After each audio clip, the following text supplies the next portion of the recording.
Hunt and Hill.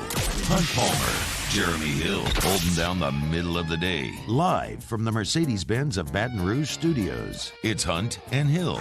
Now on 104.5 ESPN Baton Rouge.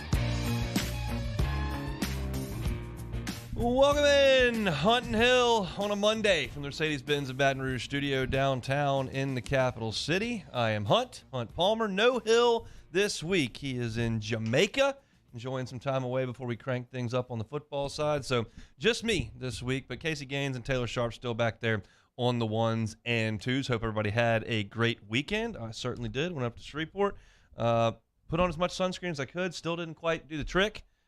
Wife wasn't thrilled with that, but you know what? Got to play a couple rounds of golf, hang out with Denise, do some swimming. It was good. Glad to be back here at work. And look, football's here. The Saints are on the practice field tomorrow. So we will talk a lot about that today. I got some SEC football talk at the top of the second hour. Very, very excited to have Jay Johnson with us in 15 minutes to kind of talk as the dust hasn't totally settled from the Major League Baseball draft. You still have till August 1st, and you got to look at a few things, but I want to talk about the draft, about the roster moving forward over there at the box, and maybe a couple injury updates as well from Jay Johnson. So it's good enough to join us here in 15 minutes. But we are going to start with the New Orleans Saints. The Saints will crank up training camp tomorrow over in Metairie. And look, I think for me, as I was considering what angle to take with the Saints today, I just wanted to take it as big a picture as I possibly could. You read some previews, you understand what's coming back, what they've added, what question marks there are, and the Saints for so long their identity was so obvious. It was Sean Payton and Drew Brees, and some of the parts around on offense and defense moved, but that was the backbone. And last year, you played without Brees, and now you'll move forward without both. So is this a new era? A lot of the parts feel the same as they did last year, but clearly you had rotating door at quarterback after Winston went down. Simeon and Book, just a disaster at times. But to me, this is immediately the start of a new era with Dennis Allen and Jameis Winston. And I believe the Saints are going to commit to Jameis Winston for a pretty significant amount of time here. I don't think this is 2 years, pull the plug, go somewhere else. I think Winston's going to be the quarterback in New Orleans for 5 or 6 more years, if not more. That's a guess. Clearly, I'm not, don't have a ton of plugged in Saints sources. That's not what you listen to me for. But this is the start now. Like, this is who you are. There's no, building up. This is not, a rookie quarterback that you're bringing in and you're going to watch him grow. Like, Jameis Winston is kind of who he is. Can he get a little bit better? Yeah. It's a different system. Bruce Arians wanted him to stretch the field, throw it down there, take chances. This is more controlled. We're not going to turn the ball over. But Jameis Winston has been in the NFL for more than half a decade now. He is a veteran quarterback. And so there is no, to me, kind of ramping up. This is the team. Go. And I'm a little, I don't know, nervous isn't the word because I'm not that invested in wins and losses for the Saints, but I'm a little skeptical of what that's going to look like. But the defense, the reason why I say that this is not a ramp up, because you're changing from Brees to Winston, the defense is not young. Tyrann Mathieu is not young. Cam Jordan is not young. Demario Davis is not young. You have some younger pieces, but you've got some cornerstones to that defense that are later in their careers. So the time is now for me with the Saints. And everybody's going to pick the Bucs to win this division, and I get that. And I was listening to guys this morning going through the quarterback tiers, and Brady's still right there. He's still 45, and he can't move. He moves in the pocket okay, but he can't run, or he's just a sitting duck for 17 games. see some guys get hurt.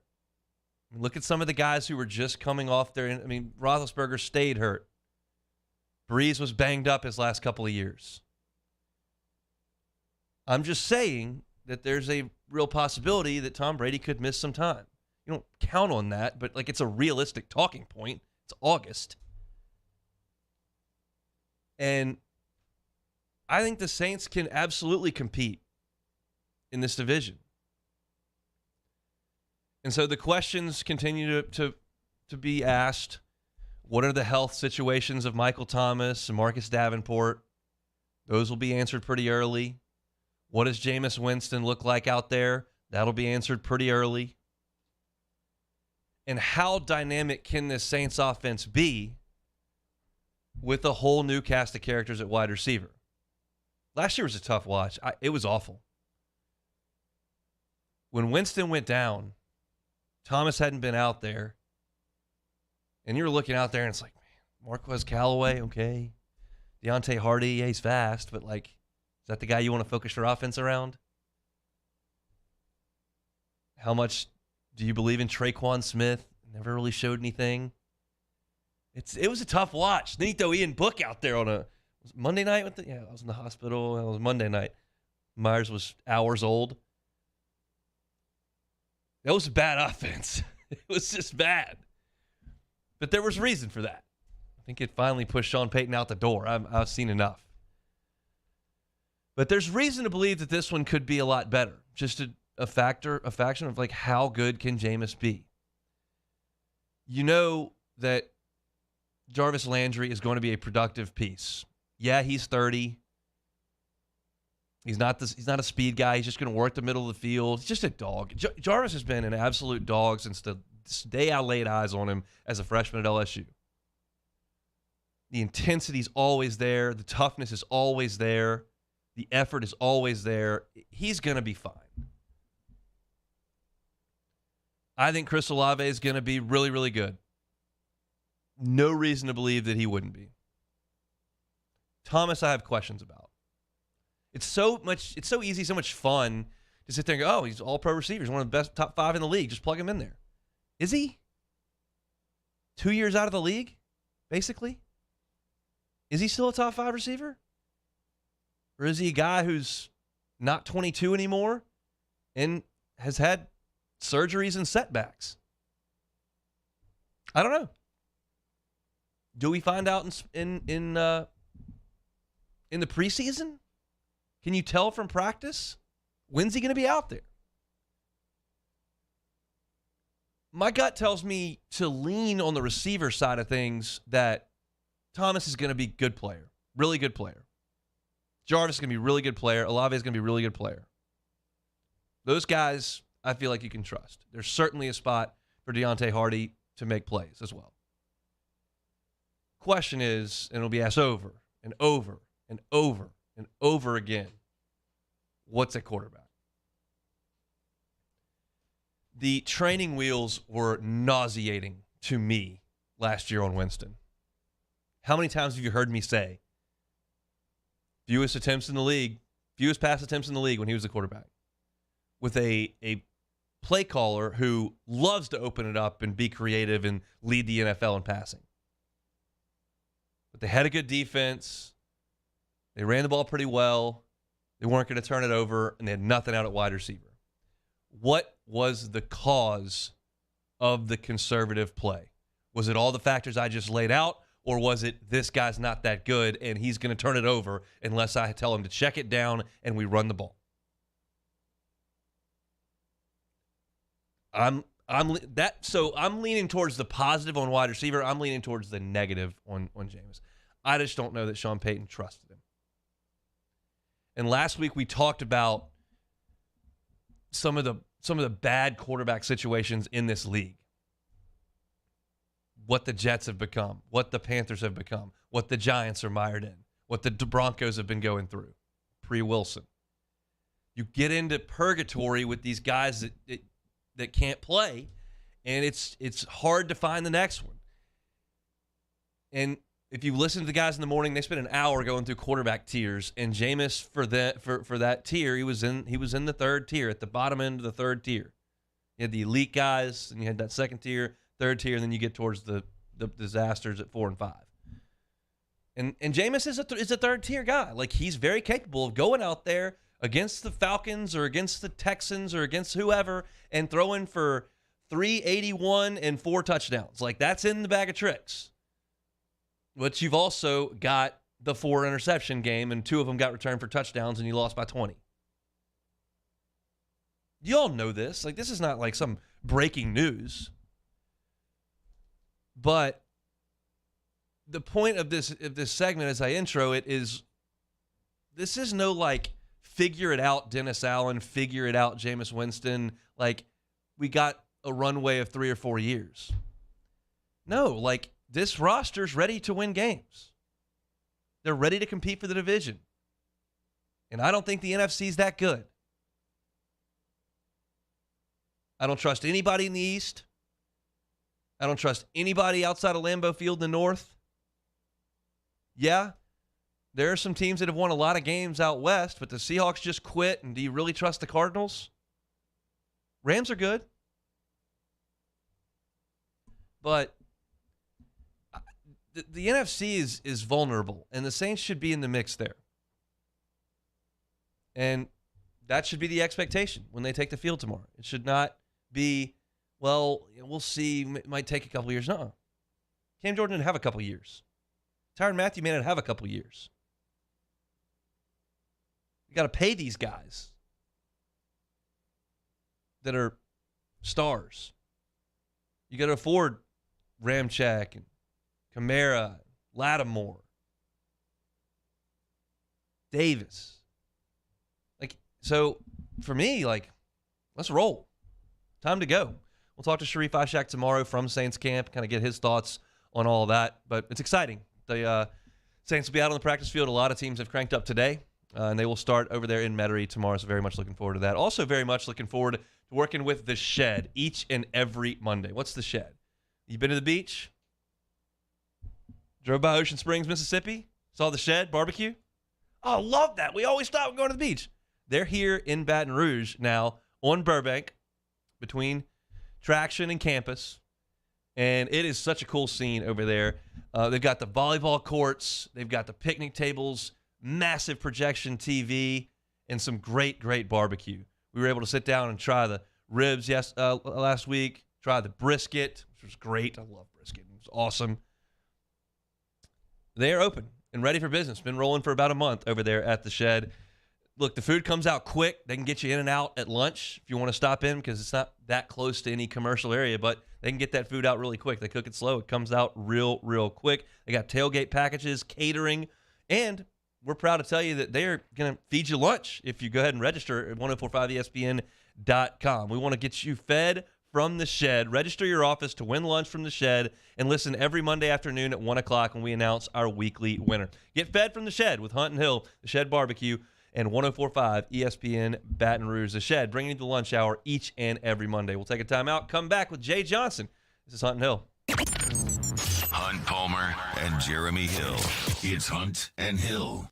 LWCC is Louisiana loyal, and all July long, they are proud to tell you about their new champion of Louisiana. That is Young Entrepreneurs Academy. Young Entrepreneurs Academy is working to develop high school students in the Baton Rouge area into confident business leaders, and they are doing it at an incredible clip. They have launched more than 60 startups from our youth right here in the Baton Rouge area. We know that small businesses are a critical part of our economy here in Louisiana. Almost 100%, 99.5% of our total businesses in the state are small businesses, and that's what Young Entrepreneurs Academy is working to do with our great kids here in the Baton Rouge area. Grades 8 through 12 are empowered with the tools necessary to launch and run their own business. Our whole state wins when businesses choose to stay in Louisiana, and Young Entrepreneurs Academy is doing that day in and day out with the youth here in Baton Rouge. And LWCC is excited to champion them as a champion of Louisiana. LWCC is Louisiana loyal. Our listeners fire off their opinions on the jimsfirearms.net hotline at 499-1045. Keep listening for your next chance to shoot us your thoughts with the jimsfirearms.net hotline on 1045 ESPN Baton Rouge. There it is, the extra mile, on the border of expected and extraordinary for those willing to go further. like vans customized for work or play, with safety and tech to keep you connected. Supported by a 5-star sales, service, and finance team, and backed by the 1-star you know. So go the extra mile. It's never crowded, because so few have what it takes to go there. Mercedes-Benz Vans. Eli's always been into grilling. It took us a while to see it, but the signs were there. What are you doing, Eli? I knew grilling was my thing. I have been talking about it throughout my career. Happy with the results? I am. Got the new grill from barbecueguys.com. It performed great. My advice, as I always told my boys, Do more of what you're born to do. Barbecue Guys, for those who were born to grill. You want cheese on your burger, Pops? I'll take a little cheese. Crime has serious consequences, but anyone can make a mistake. If you find yourself in trouble with the law, know that you have rights, and it's okay to demand them. The law offices of O.C. Brown are here to protect you and your rights. Felony or misdemeanor, DUI or drug charge. No matter what crime you're accused of, you still have rights. Let the law offices of O.C. Brown uphold them. Call 225-343-1111. Your law firm for a lifetime. And this year, 2022, it's time to finally treat yourself. Bring your boat to the next level with front-to-back boat service. You want the latest and greatest marine technology? You want to go to the place that has not one, but two NMEA-certified techs. Family-owned and operated by the Sherman family for 30 years, Front-to-Back is the answer in Baton Rouge for all of your custom boat needs. So head to front-to-backboatservice.com or find them on Facebook, Front-to-Back Boat Service.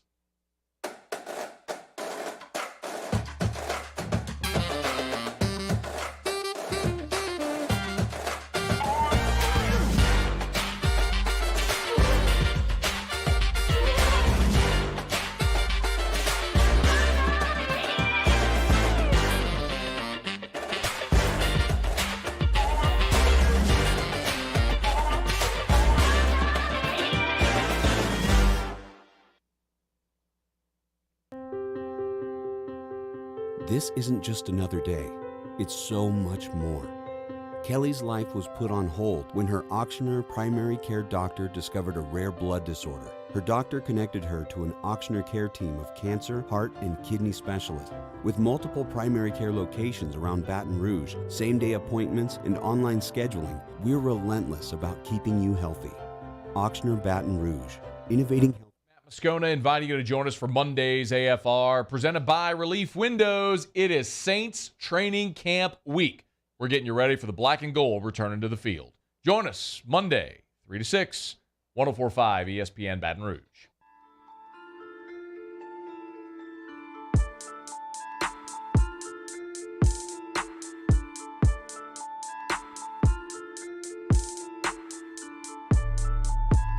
This is Hunt and Hill on 104.5 ESPN Baton Rouge. Lunch Hour here on a Monday brought to you by The Shed. Head out to the phone lines now. Shift gears from football to baseball. Jay Johnson, head coach of the Fighting Tiger baseball program, joins us. Coach, we appreciate some time. How are you? Doing great. How are you guys doing? Doing very good. So paint the picture here. Night one of the draft, guys that get called that night, that's not really an issue. Those guys are going to be signing for a lot of money, which Jacob Berry already did. I want the picture of what you were like as the draft was going on day 2 and 3. Are we watching on the computer? Or are we constantly texting on the phone? What is that experience like? Yeah, it was pretty full scale this year. A lot of different things going on. Actually went out to Arizona to watch it and celebrate with Jacob and his family. He certainly did a lot for me and 2 programs personally, and helping us get to get to Omaha, Arizona in 2021, and then followed me to LSU. And it's kind of hard to imagine our team last year if he would not have been on our team. And had a great year, hit 400 in the SEC. So, to be the first college player taken, to kind of put that in perspective, it's very similar to, Joe Burrow being the number 1 pick a couple years ago. So it's a tremendous accomplishment. So I was really excited to celebrate that with him.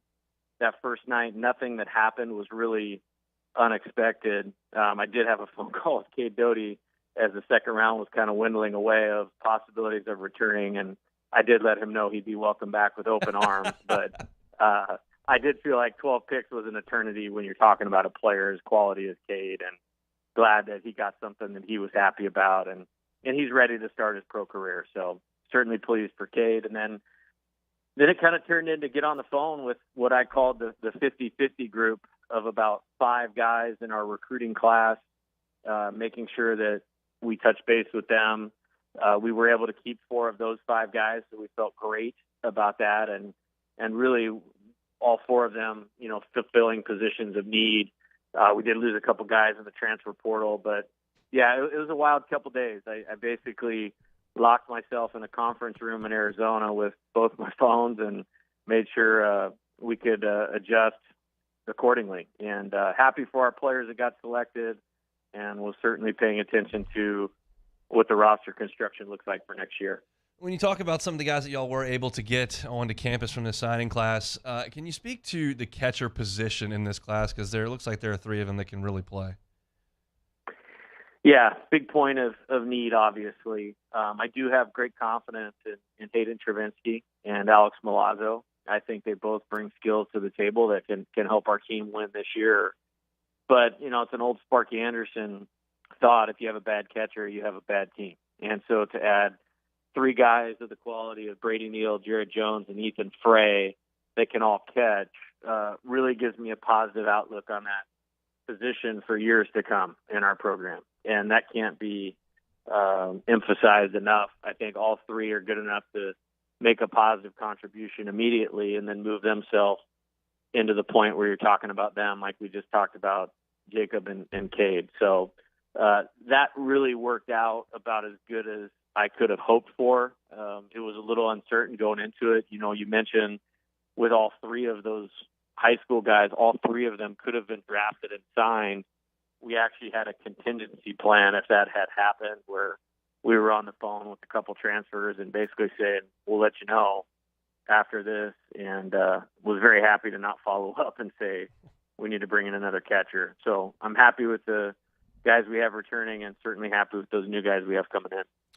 As far as high school arms go, arms from everywhere, really, really impressive haul, and guys that I personally expected to be drafted far earlier than they were, or some were not. But specifically Chase Shores and Jaden Newt, for me, were guys that I thought would be long shot to get to campus. Were you surprised at all that those guys did not have their names called early on day 1 or 2? Yeah, honestly, those were 2 of the 5 50-50 guys that I was talking about. But to be honest with you, I was probably thinking more 70-30 that somebody would draft them on night 1 and do everything that they could to sign them for, upwards of $2 million or more. I'm proud of both of them, very proud of their families. They both believe in themselves and their ability. And whatever you want to call it, stuck to their guns, held their number, held their ground. And then, teams decided there was a little something in them that needs to be improved before they were going to make that type of investment. So we're certainly looking forward to that being at LSU and under, our new pitching coach, Wes Johnson, and playing for a team that we think can support them well and help them increase their value for the next time they go into the draft. Do we have to kind of recalibrate the way we look at the draft? I mean, there at a time, if you were an 18-year-old who was 6'4 plus, in Shore's case, 6'8", and we're throwing upwards of 95 miles an hour, like that's a first or second round pick, slam dunk as of 10 years ago. And now are there just more of those guys? Yeah, I think it's just the evolution of players, evolution of bodies. Young male bodies are bigger, stronger, faster, move better. There's a lot better, coaching and education now, to where the developmental tools that Major League Baseball uses for, guys at the highest level. I mean, players of these guys' caliber have access to it and can really put themselves in a good position, going into the draft. But there are more of those guys, and so there's bigger competition. And what we tried to do, and literally this has been since we signed class in November, has been educating them about, it's one thing to receive a large signing bonus. It's another thing to be ready to be a professional baseball player and start making your way to the major leagues. And you do not want to embark on that until you're ready. And when you look at Chase and Jada, they are tremendously talented. They both definitely have things that they can do to improve. And we're really excited that they're going to do that here at LSU.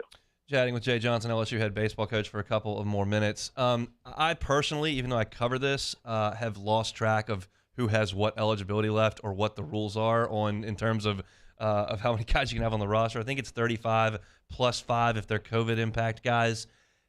Are you heavy in that, and what's the fall going to be like in terms of numbers? Yeah, good question. I think we're actually in a much better situation than we were going into last year. It's a lot more manageable. There's a few kind of buckets or pockets of players when you're looking at it.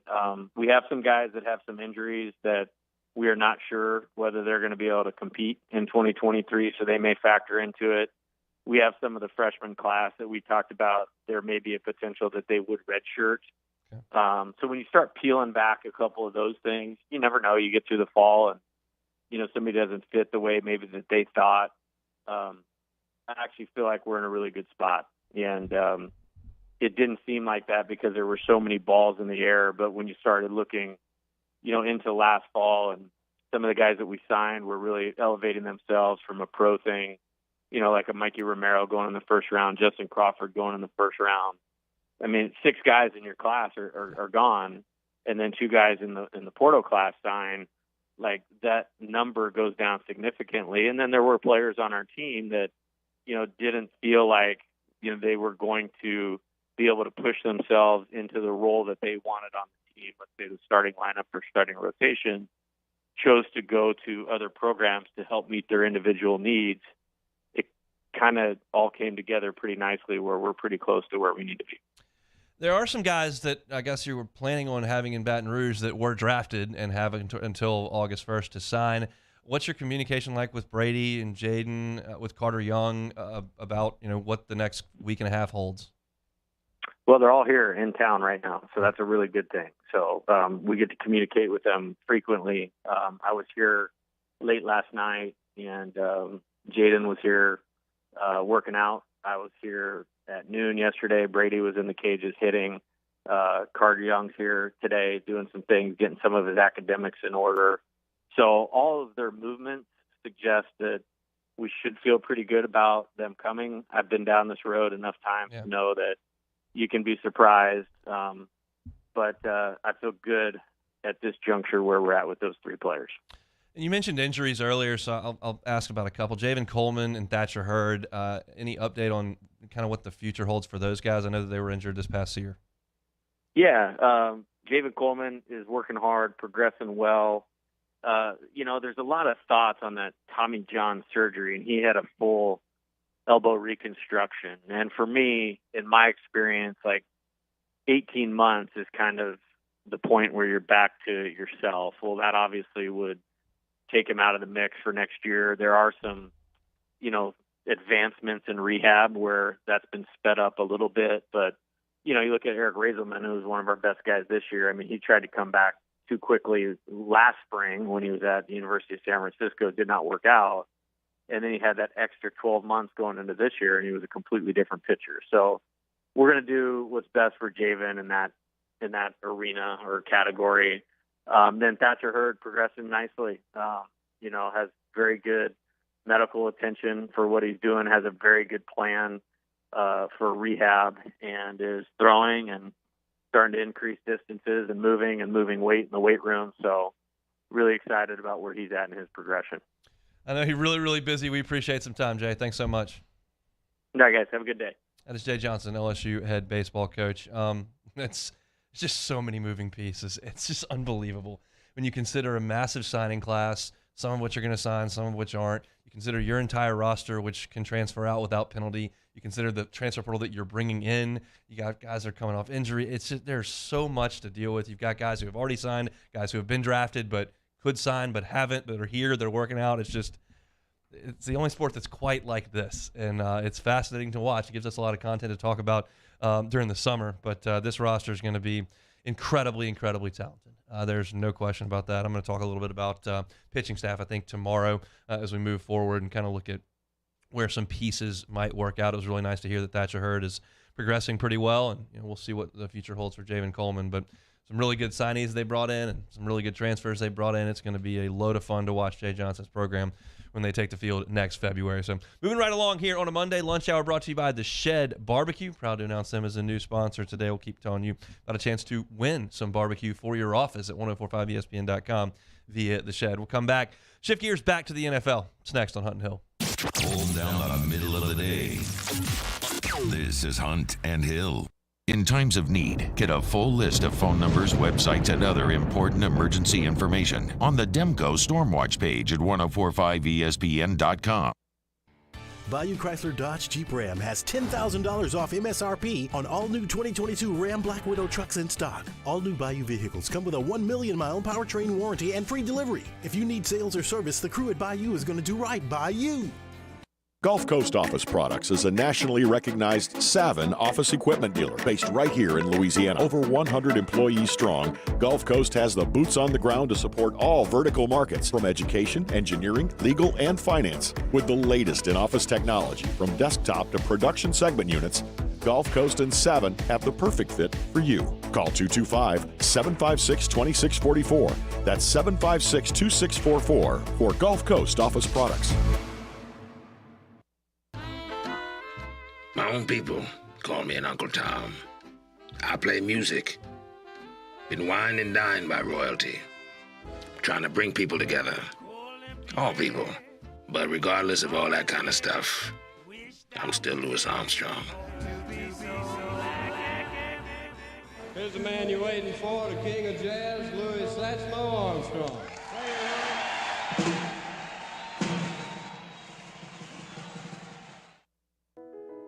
I've been doing business with Luba for 25 years.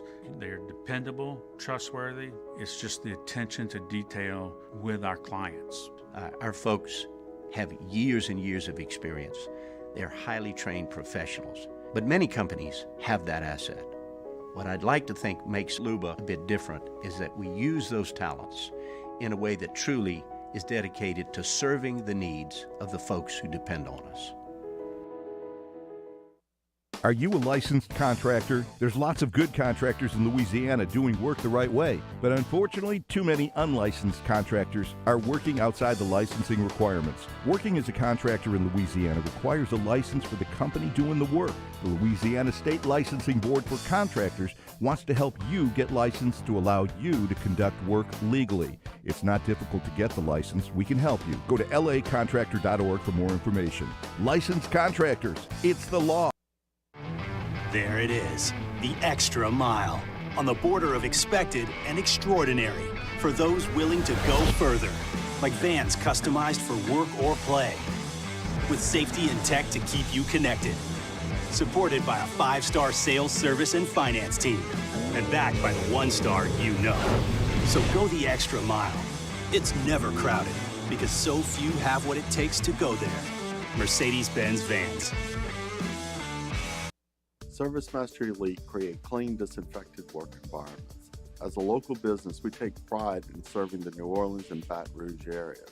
Our cleaning protocols follow CDC and OSHA standards for healthcare settings, offices, senior living, restaurants, and industrial plants.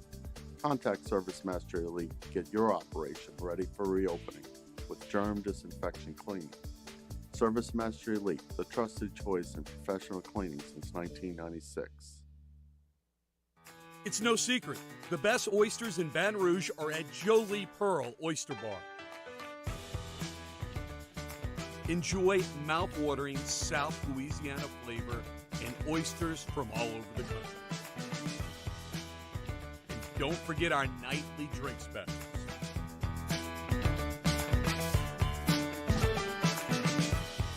Jolie Pearl Oyster Bar, located in downtown Baton Rouge.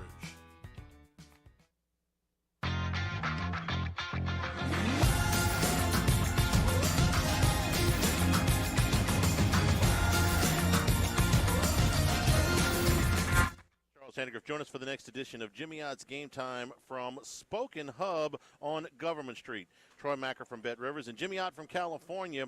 Jimmy Odd's Game Time, presented by Bet Rivers, 6 p.m. weeknights on 104.5 ESPN Baton Rouge.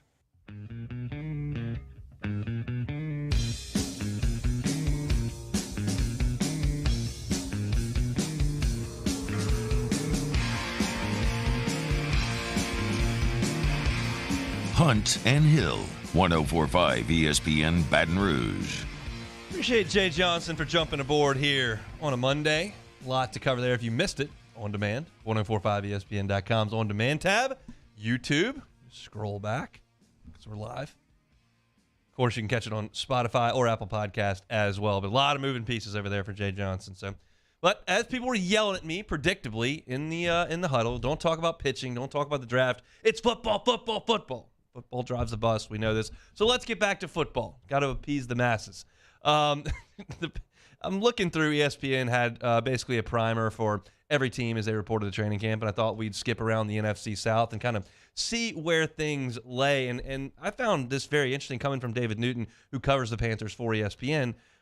Camp prediction for the Panthers: Baker Mayfield won't be the starting quarterback, at least initially. And you realize that they've got Sam Darnold there, and you realize that Baker's coming off that injury. But the reasoning makes a lot of sense.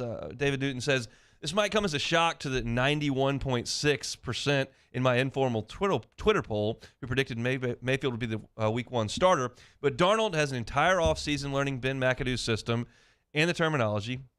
That's to his advantage. Says Darnold is also healthy, while Mayfield is about 6 months removed from surgery to repair a torn labrum in his non-throwing shoulder.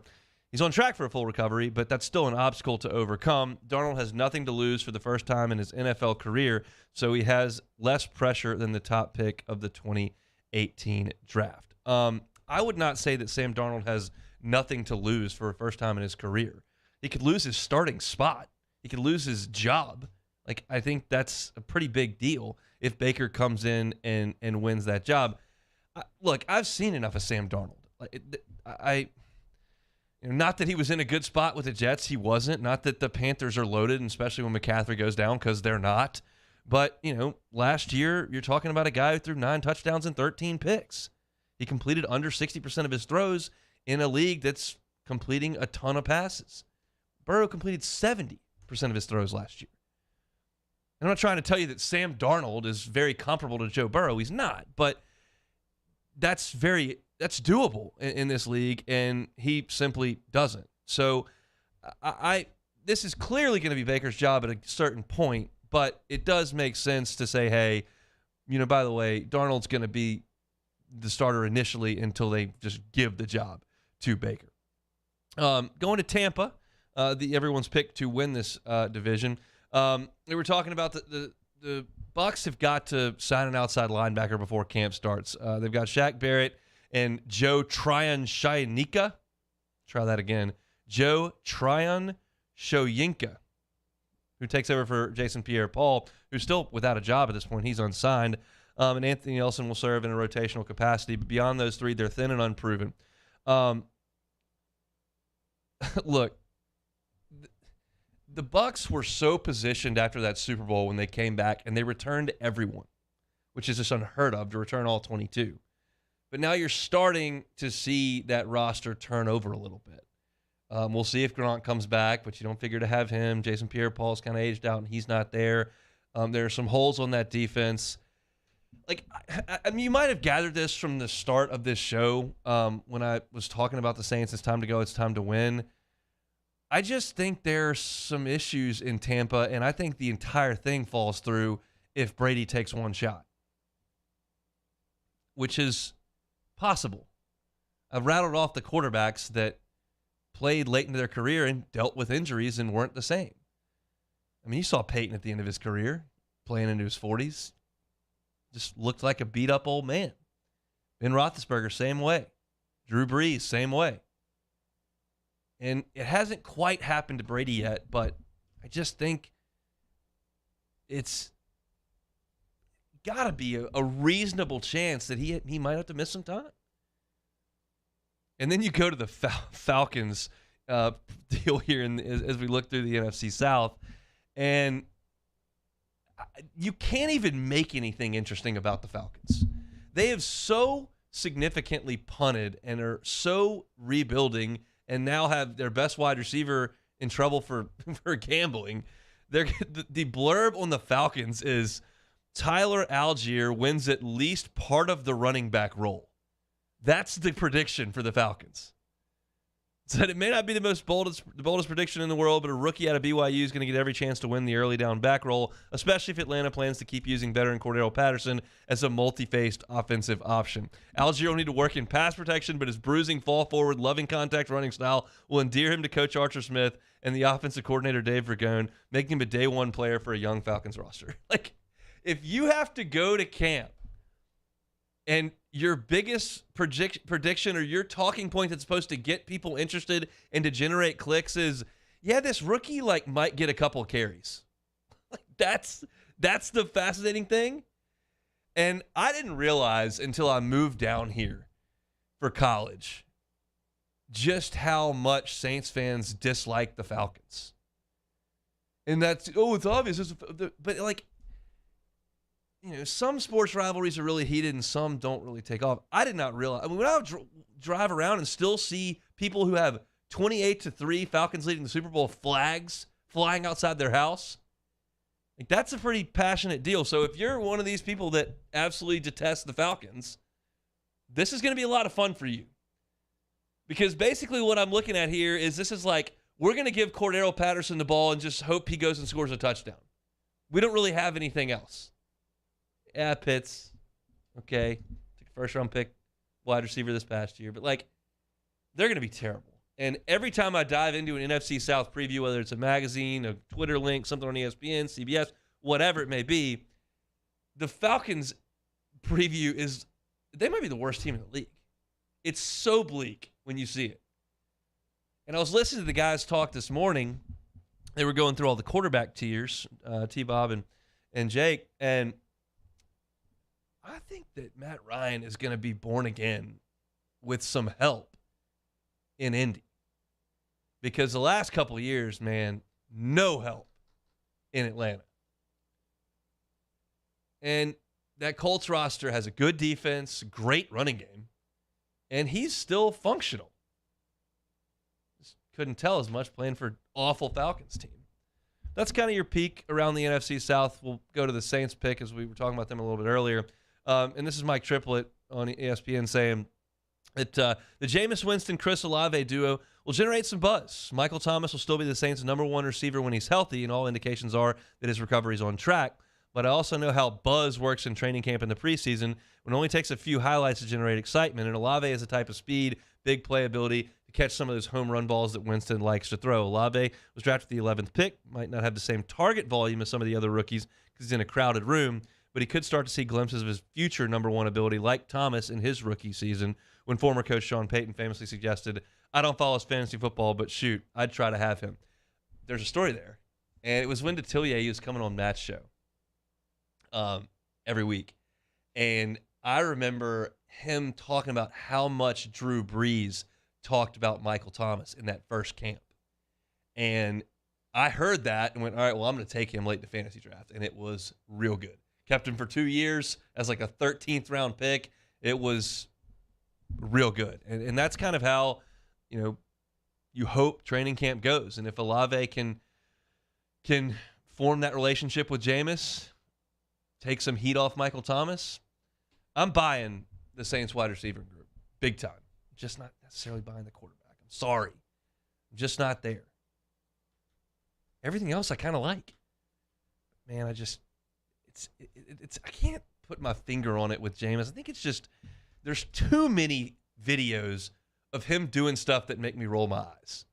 The eating the W, and at Florida State we go and do it big, and getting dressed out when he was suspended, and Jimbo freaking out pregame, and I can't get on board with Jameis. I don't know why. He just seems like he's goofy. And so often your starting quarterback is not goofy is not the word that comes to mind. But hopefully he proves me wrong. We'll see. Saints out on the practice field tomorrow. We'll get an update from Sharif Ishak down there in Metairie tomorrow. Lunch hour on a Monday brought to you by The Shed Barbecue. New here in town, but partner with that group in Ocean Springs. It has delicious ribs, delicious brisket. Their potato salad is awesome too. I tried that. Make it with a sour cream base. It is really good. Very much enjoyed that, and we appreciate them bringing the lunch hour each and every Monday. We'll wrap up the lunch hour next on Hunt and Hill. 104.5 ESPN Baton Rouge with Hunt and Hill. Bayou Ford, BayouFord.com. Convenience that they offer is unmatched in the auto biz. Right now they've got a road trip ready complimentary multi-point inspection for the next 6 days. They've still got this. They're going to inspect your brakes, check your battery, check the tread on your tires. If they find something, they're going to give you 10% off on that repair. You say, well, I don't have time to drive to Bayou Ford and get this done. You don't have to. They've got drivers on staff. They will bring you a loaner, let you get on about your day, and then they will take that car back and perform this multi-point inspection, a complimentary multi-point inspection, I should add. And there's nothing wrong. Bring that car right on back to you. You can get on the road for that end of summer vacation that a lot of us are going on these days. Jeremy's on right this second. Plus, they've got a great inventory over there, and if you don't see what you want, whether it's the Bronco, the Explorer, Expedition, F-150, F-250, and they don't have exactly what you want, let them customize the vehicle. 75% of the vehicles that Bayou Ford sells have been customized. 50% of the people who buy them never set foot at the dealership. Bayou Ford, awesome convenience on the service side and the sales side as well. Bayou Ford, you can catch the inventory at BayouFord.com. Bayou Ford, they're going to do right by you. This week on DropBiscuit.com or wherever you listen to podcasts is our new series, Pops, the Louis Armstrong story. Pops is brought to you by New Orleans & Company. Check out NewOrleans.com and come visit New Orleans. Before we begin any electrical work here, we perform a home safety check that begins at your electrical panel to make sure that you and your family are safe. For all your upgrades, installations, and repairs, call Mr. Electric. I've been doing business with Luba for 25 years. They're dependable, trustworthy. It's just the attention to detail with our clients. Our folks have years and years of experience. They're highly trained professionals, but many companies have that asset. What I'd like to think makes Luba a bit different is that we use those talents in a way that truly is dedicated to serving the needs of the folks who depend on us. Bayou Ford has $10,000 off new Ford F-150s. We have new 2021 F-150s on our lot now with $10,000 off MSRP. And all new Bayou Ford vehicles come with a 1 million mile powertrain warranty. If you need sales or service, the crew at Bayou is going to do right by you. This is a house call. This is a follow-up appointment. This is a diabetes checkup. This isn't just more convenient care, it's more advanced care. This is innovating healthcare at Louisiana's #1 hospital, Auctioner. Eli's always been into grilling. It took us a while to see it, but the signs were there. What are you doing, Eli? I knew grilling was my thing. I have been talking about it throughout my career. Happy with the results? I am. Got the new grill from barbecueguys.com. It performed great. My advice, as I always told my boys, do more of what you're born to do. Barbecue Guys, for those who were born to grill. You want cheese on your burger, Pops? I'll take a little cheese. Crime has serious consequences, but anyone can make a mistake. If you find yourself in trouble with the law, know that you have rights, and it's okay to demand them. The law offices of O.C. Brown are here to protect you and your rights. Felony or misdemeanor, DUI or drug charge. No matter what crime you're accused of, you still have rights. Let the law offices of O.C. Brown uphold them. Call 225-343-1111. Your law firm for a lifetime. And this year, 2022, it's time to finally treat yourself. Bring your boat to the next level with front-to-back boat service. You want the latest and greatest marine technology? You want to go to the place that has not one, but two NMEA certified techs. Family owned and operated by the Sherman family for 30 years. Front-to-back is the answer in Baton Rouge for all of your custom boat needs. So head to fronttobackboatservice.com or find them on Tuesdays, Off the Bench. Little off-season catch-up with Coach Ken Mulkey. And we'll talk signing class with head coach Jay Johnson. And we got a brand new OTB mailbag. Off the Bench, 7 to 10 a.m., 104.5 ESPN.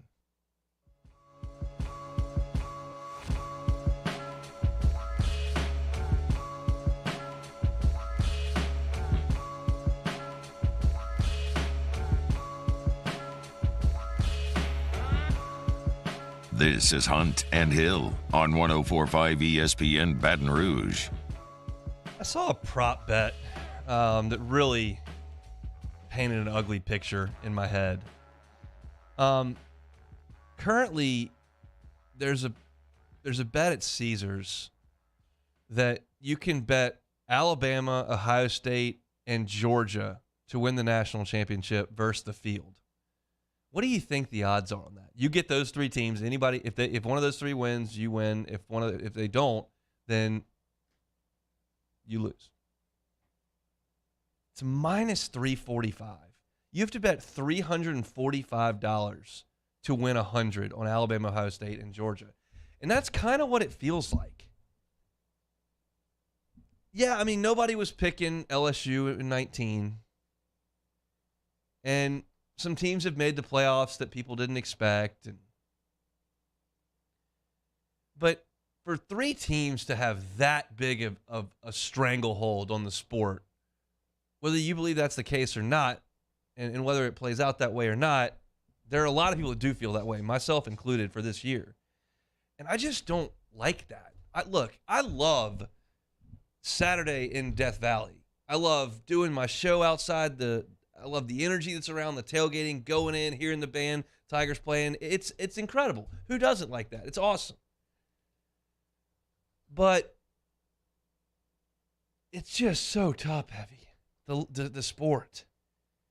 And I guess that's okay if you pull for Purdue or Washington State, because you just go out there and they play 12 times and you pull for the squad, and that's great. You're not going to win a championship. You're not going to win the league, but maybe you spring an upset. You beat a rival, and that's what you derive enjoyment from. But we're not necessarily wired like that down here because we've gotten to the top of the mountain. We've played for 4 titles in 25 years. 20 years. So when you don't, it's such a massive letdown. It's not a massive letdown if Purdue goes 8-4. That's great. Washington State beats Washington in the Apple Cup, even though they were 6-6. Celebrate that thing. But when you have the ability to get to the top of the mountain, if you're LSU this year, or Florida this year, Texas, and you look up at and that's the odds that we've pretty much predetermined our champion to be one of these three teams, it puts a little bit of a hitch in your giddy up in July and August. Maybe that's just me, but it's certainly the way that I kind of feel about it. Hopefully Brian Kelly builds us a winner, and we're consistently right there in that conversation. But for the last 2 years, not so much. And if you look at Bill Connolly's piece on ESPN, where I found this, he tried to make the case for 20 teams that could sneak in and win the national championship outside of those three. And it starts with Clemson and A&M, Notre Dame, Utah, the teams that you might imagine. And I was like, I wonder if he'll get to LSU on this list. And he did. It was the last of the 20.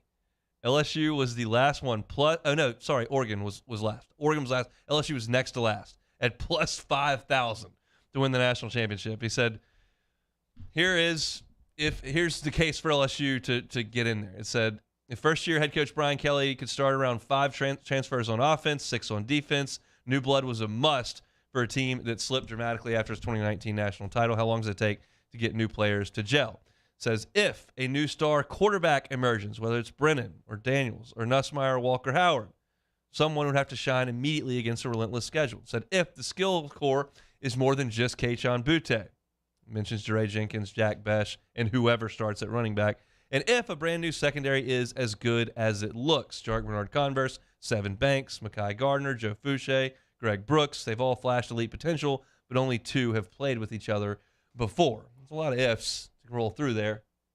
But at least we're in the piece, or in the story, 19th of the 20 teams that could crack in there and find a way. But truly, there's probably not more than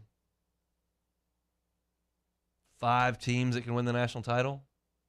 I mean, am I underselling that? Can Utah do it? Can A&M do it? Can Michigan do it?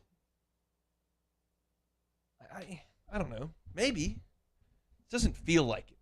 feels like it's Ohio State, Alabama, and Georgia. And I wouldn't cut Clemson totally out of the conversation.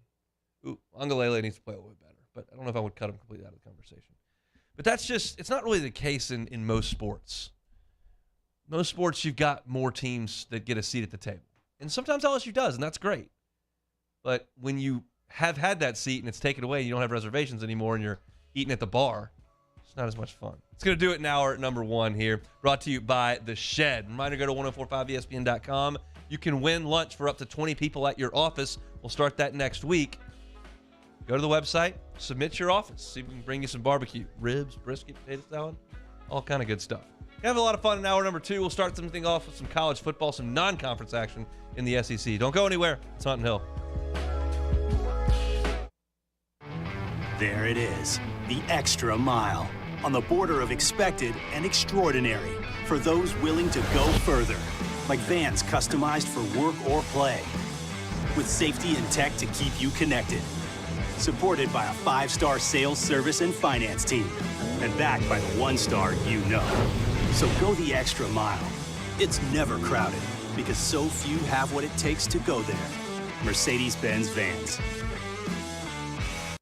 At Rejuvame, we specialize in medically monitored hormone replacement therapy, giving you the energy you need for all life's challenges. We can help get your day started. 1, 2, 1, 2.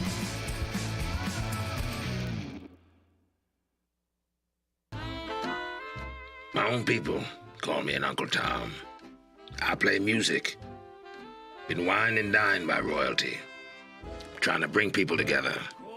All people. But regardless of all that kind of stuff, I'm still Louis Armstrong. Here's the man you're waiting for, the king of jazz, Louis Satchmo Armstrong.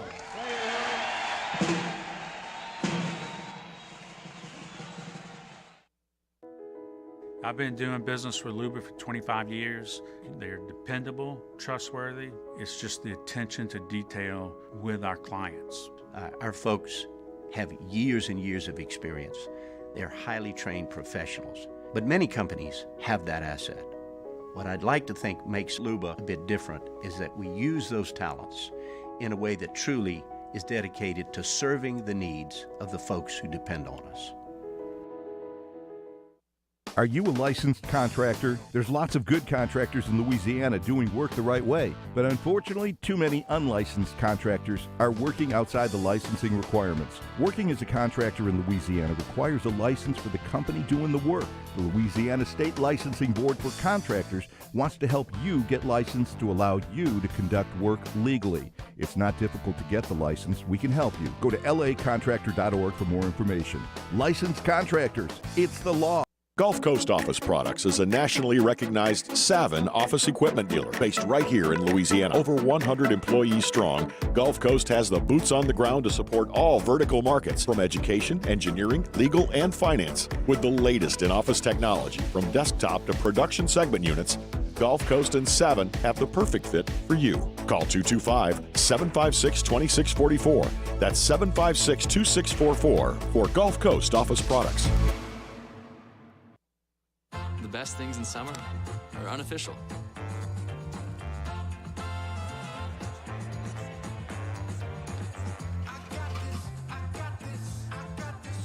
Coors Light, the official beer of everything unofficial.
Hunt and Hill. Hunt Palmer, Jeremy Hill, holding down the middle of the day. Live from the Mercedes-Benz of Baton Rouge studio, it's Hunt and Hill.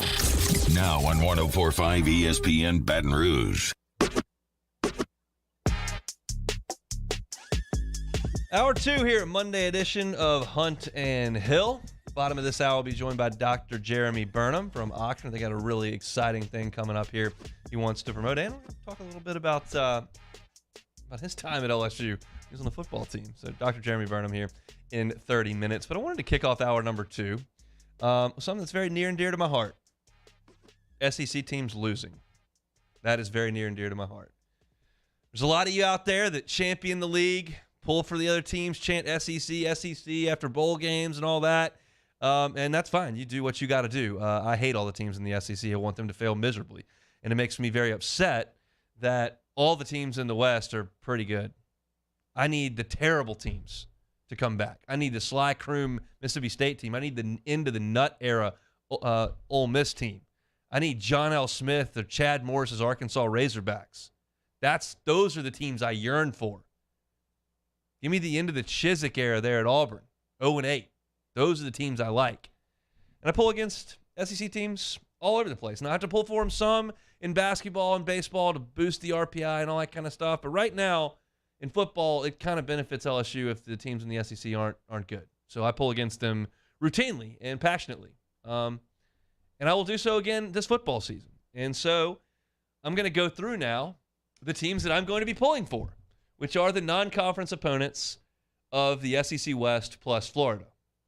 Just kind of give you a thumbnail on what these teams are, and I'll give you a reasonable expectation how likely it is that they can win the game. So we'll start with the Texas Longhorns, who will welcome Alabama to Austin in Week 2 for an 11 o'clock kickoff at Darrell K. Royal Stadium. Going to be 1,000 degrees there. So let's go through briefly the Texas Longhorns and how likely it is that they can knock off the Tide. Last year, Texas was 5-7, and they lost to Kansas. Arkansas beat them by 19. They were decent on offense. They were second in the Big 12 in scoring, second in rushing offense. They were atrocious on defense. They were 99th in the country in scoring D, 100th in the country in total defense, gave up 426 yards per game.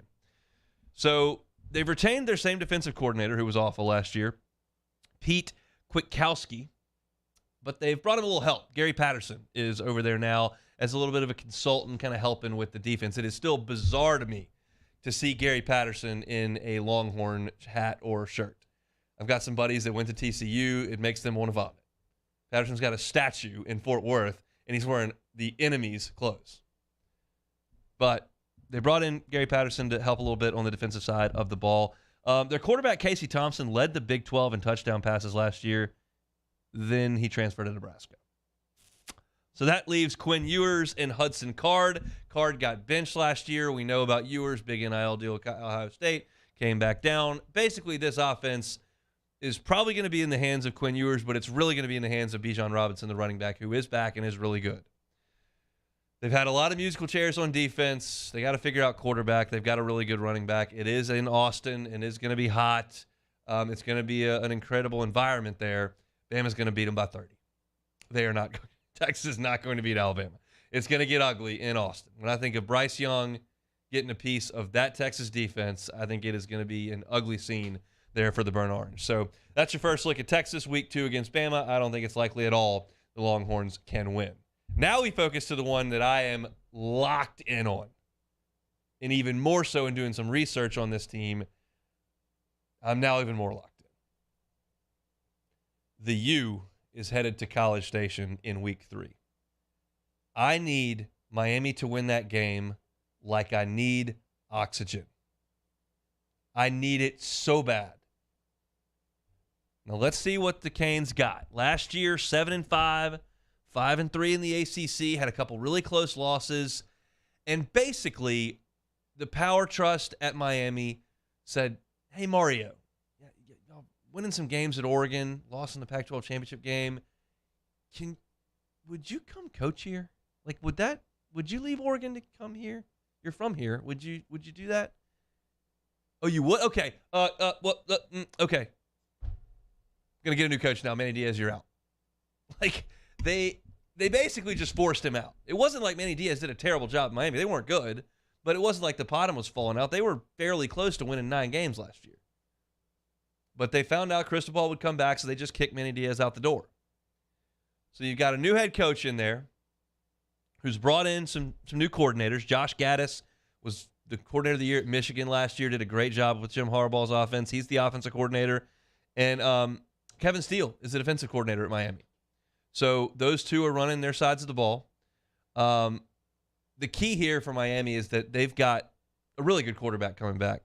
Tyler Van Dyke was awesome last year after De'Aaron King got hurt. He threw for at least 315 yards in all of the last 6 games. Now, he lost his 2 best wide receivers. Charleston Rambo set the single-season receptions record for Miami last year. Mike Harley was the career receptions leader in the history of Miami football. Those 2 guys are gone, but the offensive line's got 3 starters back. Van Dyke is back, and they've got good coordinators. So I'm really, really hoping that the offense is good behind Van Dyke. Defense started 6 freshmen in their last game last year. Those guys are back. They're a little bit older, and they got 3 defensive linemen from the portal. So, look, A&M's going to be favored in that game, and A&M will probably win it, but Miami can win that game. Miami has a good quarterback, good coaches. They can do it. I won't pick them, but I got a chance, and I will be just elated if the Canes can go to College Station and send this thing towards another 8-4 year. I want that so badly. So badly. Come on, Canes. Miami at A&M in week 3. We'll go to a revenge game here. Penn State headed to the plains of Auburn in week 3. Of course, Auburn went up there for a whiteout last year, and Penn State got him. James Franklin's in his 9th year at Penn State. Time goes pretty quick. 9 years for James Franklin since he left Vanderbilt. The last 2 years, 7-6 and 4-5. The worst 2-year run since 2003 and 2004 at Penn State.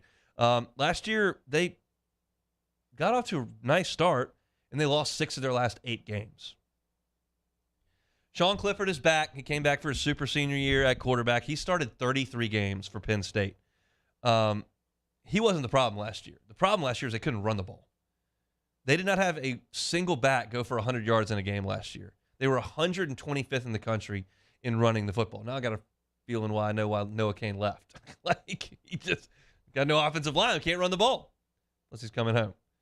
They've got to find a way to run the football and help Sean Clifford out, who's a competent quarterback, if not a great quarterback. They've got 6 starters back on their defense. I noticed Joey Porter Jr. is a starter at cornerback for them, which was interesting.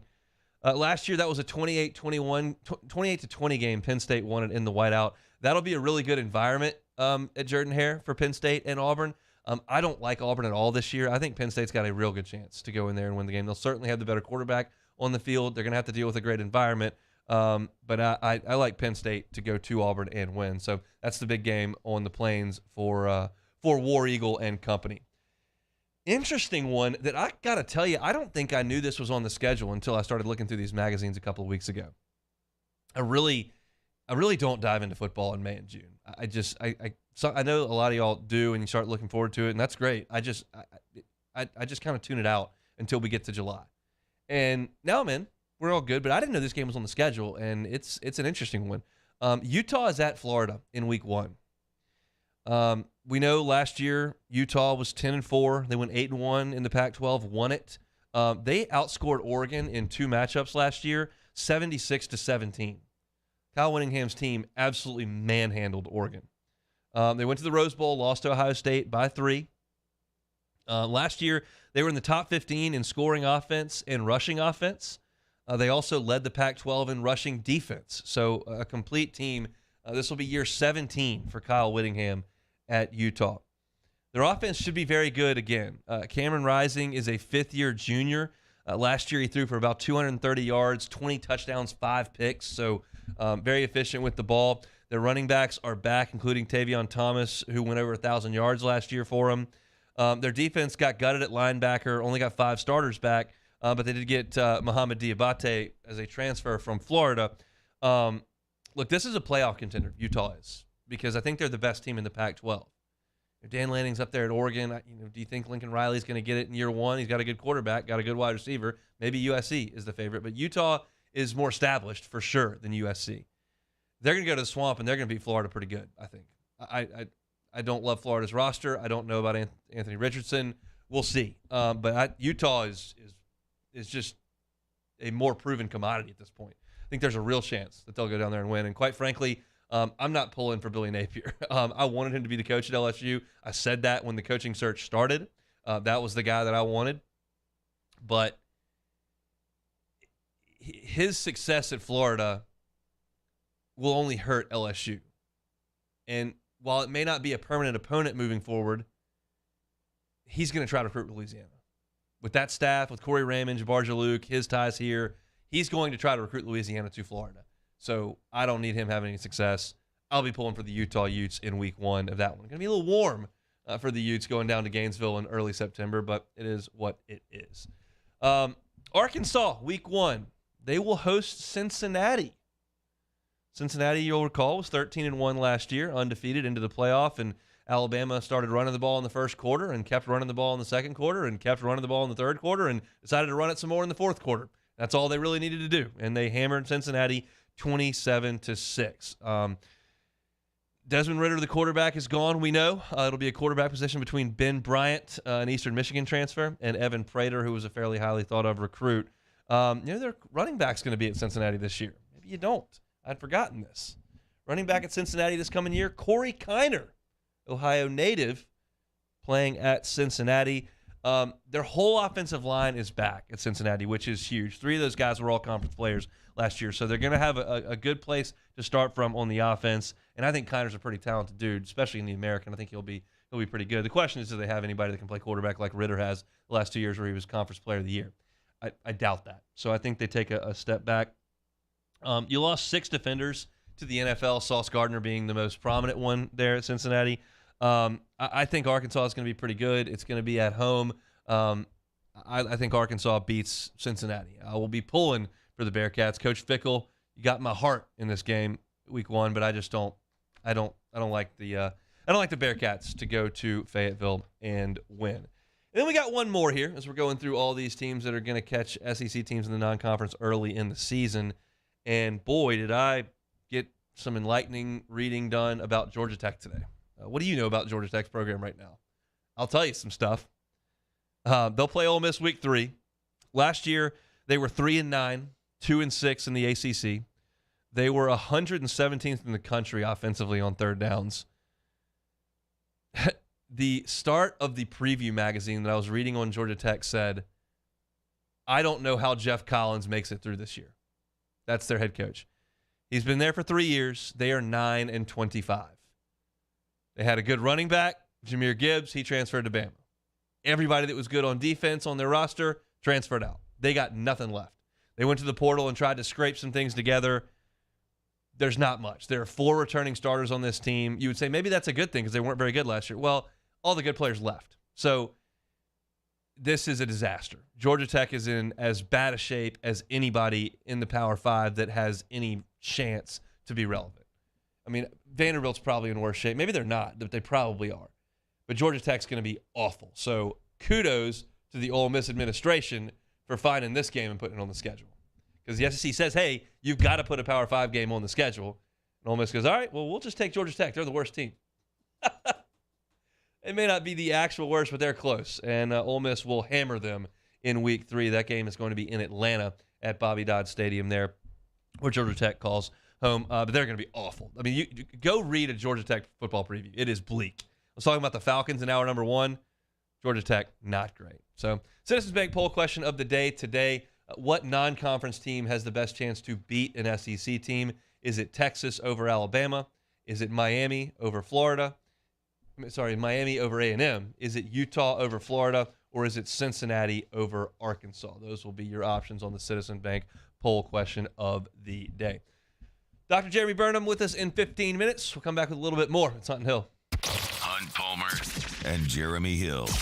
It's Hunt and Hill Our listeners fire off their opinions on the jimsfirearms.net hotline at 499-1045. Keep listening for your next chance to shoot us your thoughts with the jimsfirearms.net hotline on 1045 ESPN Baton Rouge. Bayou Chrysler Dodge Jeep Ram has $10,000 off MSRP on all new 2022 Ram Black Widow trucks in stock. All new Bayou vehicles come with a 1 million mile powertrain warranty and free delivery. If you need sales or service, the crew at Bayou is going to do right by you. I've been doing business with Luba for 25 years. They're dependable, trustworthy. It's just the attention to detail with our clients. Our folks have years and years of experience. They're highly trained professionals, but many companies have that asset. What I'd like to think makes Luba a bit different is that we use those talents in a way that truly is dedicated to serving the needs of the folks who depend on us. ServiceMaster Elite create clean, disinfected work environments.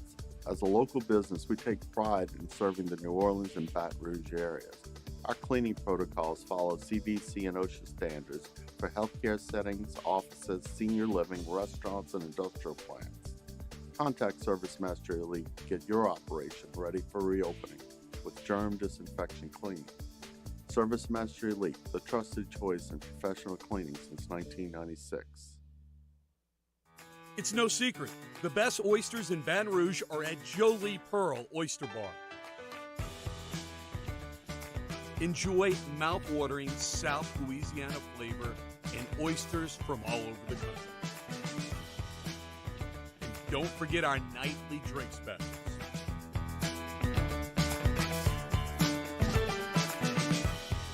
Jolie Pearl Oyster Bar, located in downtown Baton Rouge. There it is, the extra mile, on the border of expected and extraordinary for those willing to go further, like vans customized for work or play, with safety and tech to keep you connected, supported by a 5-star sales, service, and finance team, and backed by the 1-star you know. So go the extra mile. It's never crowded, because so few have what it takes to go there. Mercedes-Benz Vans.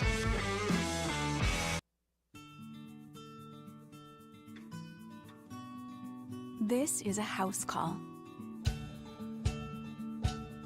This is a follow-up appointment. This is a diabetes checkup. This isn't just more convenient care, it's more advanced care. This is innovating healthcare at Louisiana's #1 hospital, Ochsner. Vizzy, the first hard seltzer with antioxidant vitamin C. It just hits different. Vizzy, step up your seltzer game.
For a Monday edition of Early Line as we recap the sports weekend and give you some fresh picks as part of our daily spread presented by Suspense Games. Early Line, 2 to 3 p.m. on 104.5 ESPN Baton Rouge.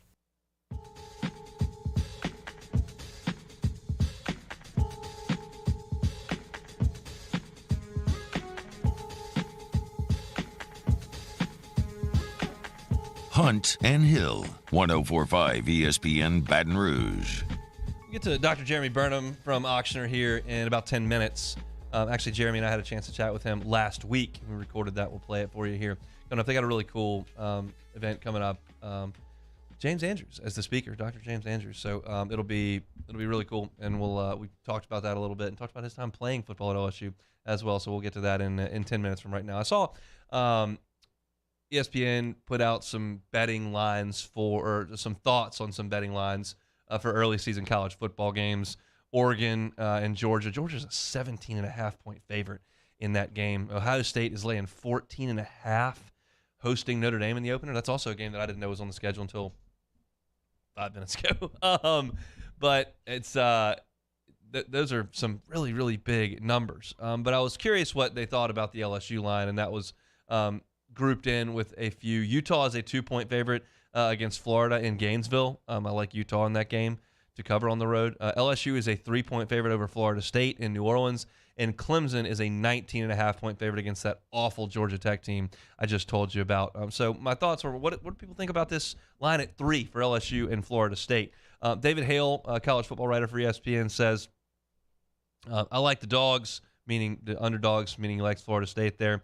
Said, Brian Kelly's rebuild at LSU might work out nicely, but Mike Norvell has had 3 years to remake FSU, and this has the makings of a coming-out party for the Seminoles. So that's one perspective on it. Joe Fortenbaugh, another betting analyst for LSU, says, I'd grab the points with the Seminoles. They get a tune-up against Duquesne the week before traveling to New Orleans. That's a big advantage over Brian Kelly's LSU Tigers, who are going to be making their season debut in the matchup with 16 starters back from a year ago. This is Norvell's best team since arriving in Tallahassee. LSU returns only 11 starters, and a new head coach will be trotting out former Arizona State quarterback Jaden Daniels. Well, that may not happen. It may. So for those who are unaware, it didn't end well for Daniels in Scottsdale, and I'm not exactly bullish on his chances in Baton Rouge. Well, he may not win the job, so that may not be the case. I don't know if you want to lay a ton of that as a betting analyst, if you're just assuming that Jaden Daniels has already won this starting job. But that's Joe Fortenbaugh's thought.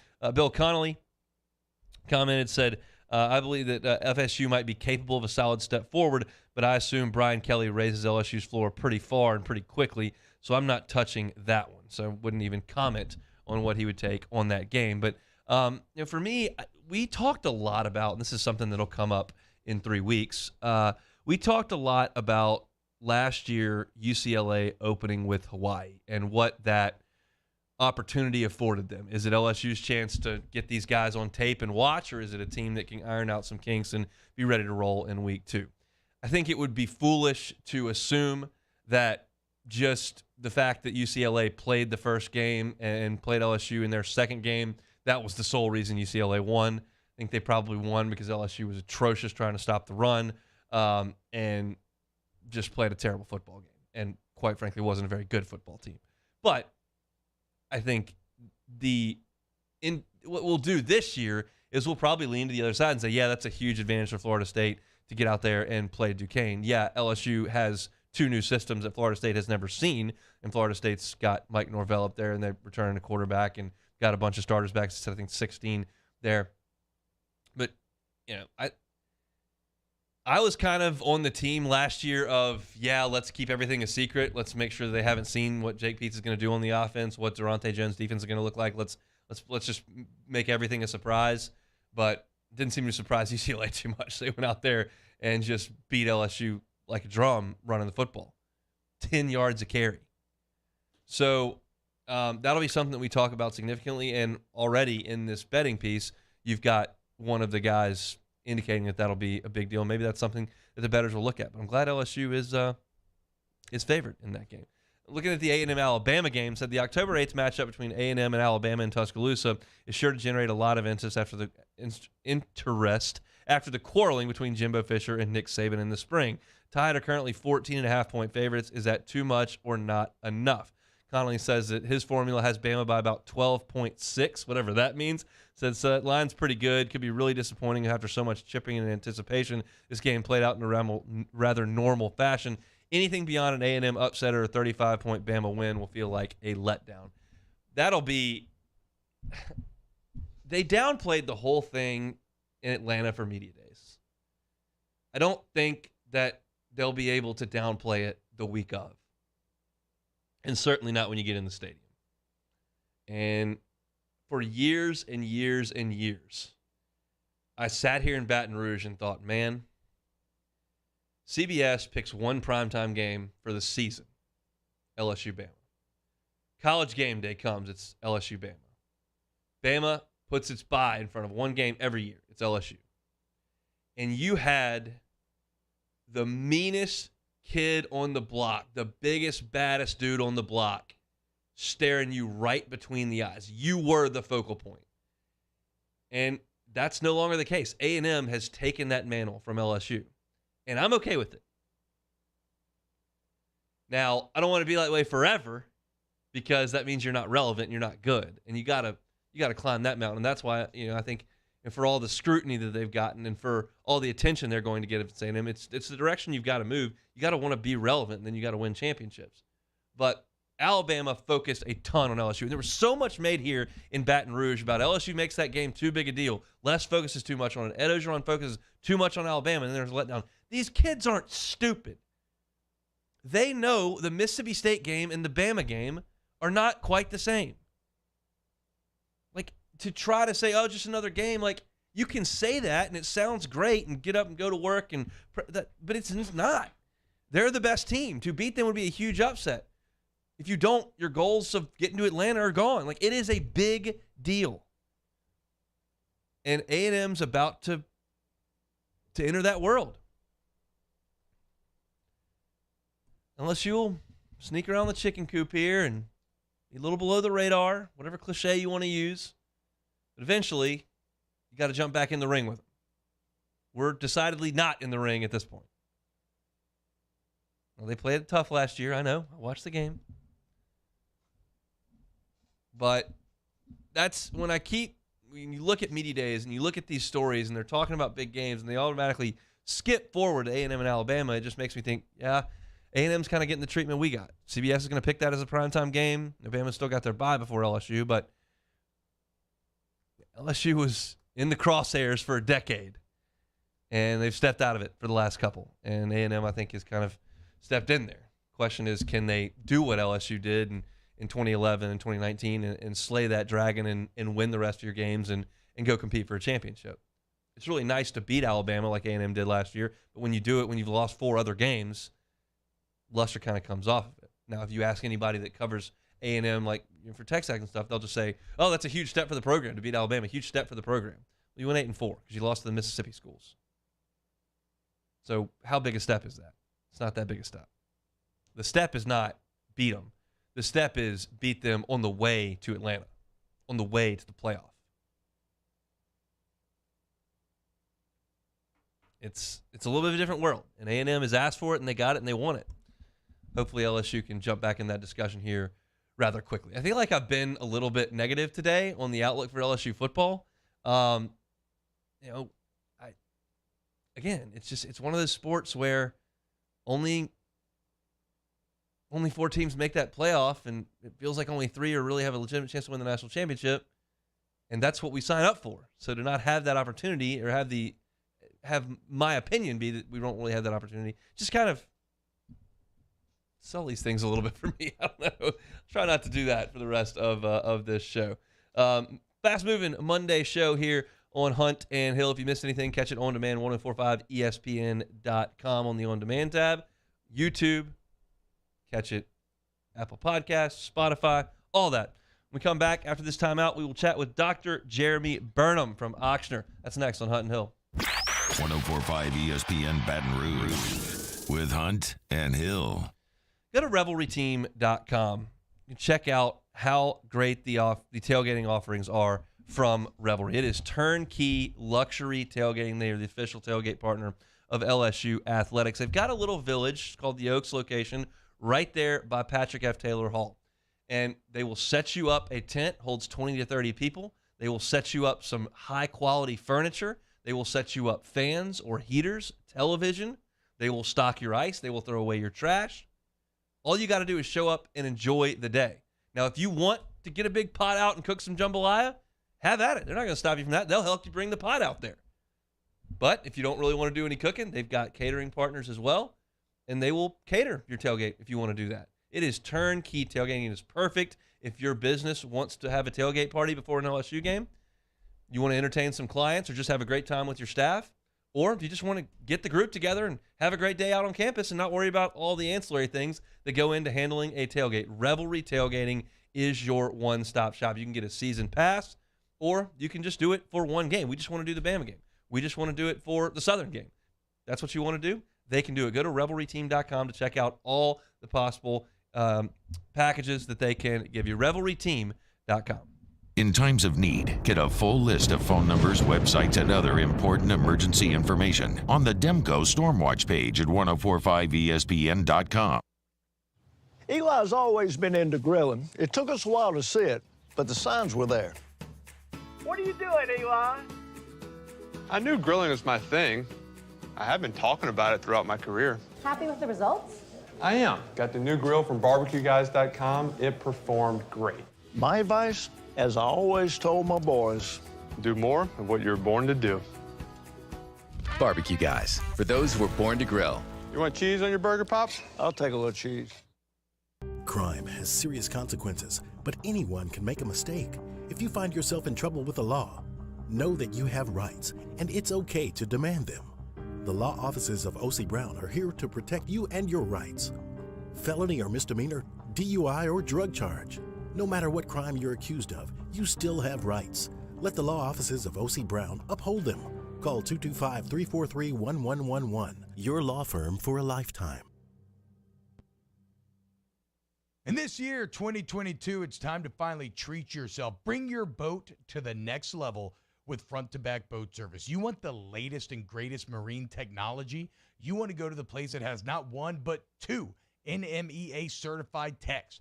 Family owned and operated by the Sherman family for 30 years. Front-to-back is the answer in Baton Rouge for all of your custom boat needs. So head to fronttobackboatservice.com or find them on Facebook, Front to Back Boat Service.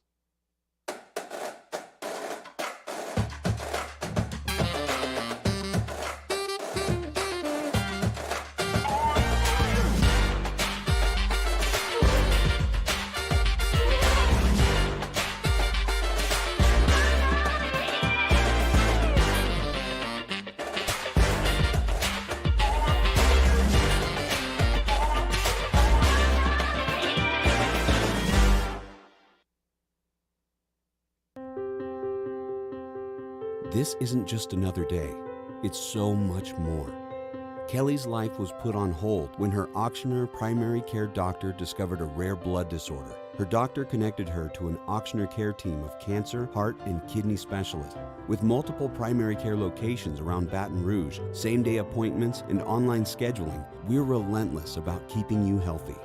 Auctioneer Baton Rouge, innovating healthcare for Kelly. My own people call me an Uncle Tom. I play music. Been wined and dined by royalty. Trying to bring people together. All people. But regardless of all that kind of stuff, I'm still Louis Armstrong. Here's the man you're waiting for, the king of jazz, Louis Armstrong. Moscona inviting you to join us for Monday's AFR, presented by Relief Windows. It is Saints Training Camp Week. We're getting you ready for the black and gold returning to the field. Join us Monday, 3 to 6, 1045 ESPN Baton Rouge.